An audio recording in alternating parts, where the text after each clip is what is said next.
शिमला की वादियों में जब पहली सर्दी की दस्तक हुई थी तो लोगों के लिए वो सिर्फ मौसम था, लेकिन विवान के लिए वो हर सर्द रात एक कहानी सुनाती थी, अनिका की। वो कंबल में लिपटा, खिड़की से बाहर गिरती बर्फ को देखता और हर बर्फ का टुकड़ा जैसे उसके अंदर की किसी याद को कुरेद देता। उसके कमरे में एक पुरानी डायरी रखी थी जिसकी हर पन्ने पर अनिका की मुस्कान दर्ज थी। वो दोनों पहली बार मिले थे मॉल रोड की एक चाय की दुकान पर।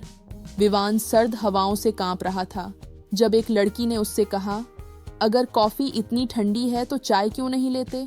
उसने नजर उठाकर देखा, वो थी अनिका। आंखों में शरारत और मुस्कान में गर्माहट। उनकी बातचीत चाय की चुस्कियों से शुरू हुई और फिर रोज का रिवाज बन गई। धीरे धीरे सर्द हवाएं उनकी मोहब्बत की गवाह बनती चली गईं।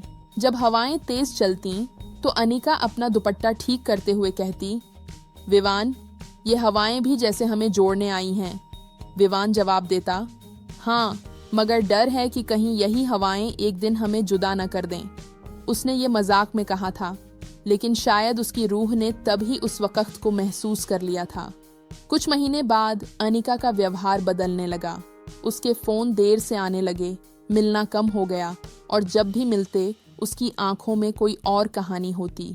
एक शाम अनिका ने कहा, मैं दिल्ली जा रही हूँ हमेशा के लिए। क्यों? क्योंकि अब मैं वहीं नहीं रही और तुम वैसे ही हो। मैं आगे बढ़ना चाहती हूँ। विवान ने कुछ नहीं कहा। वो जानता था कुछ रिश्ते सर्द हवाओं जैसे होते हैं, छू जाते हैं मगर साथ नहीं रहते। उस रात शिमला में पहली बर्फबारी हुई थी। विवान अकेला बैठा था उसी चाय की दुकान के पास, हाथ में वही कप जिसमें कभी अनिका के होठों की छाप थी। उसने चुपचाप आसमान की ओर देखा और बुदबुदाया, सर्द रातों को सताती है जुदाई तेरी। और तभी एक तेज हवा आई, उसकी आंखों से आंसू बह चले।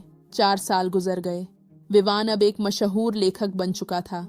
उसकी कहानियों में तन्हाई, उसकी कविताओं में जुदाई और हर किताब के पहले पन्ने पर एक नाम, अनिका।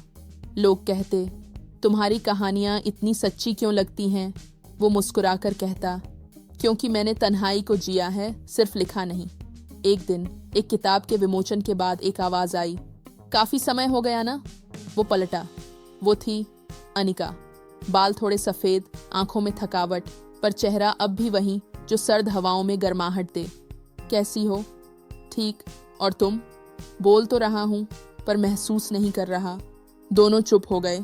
बहुत कुछ कहने को था मगर शब्द जैसे अब बर्फ बन चुके थे।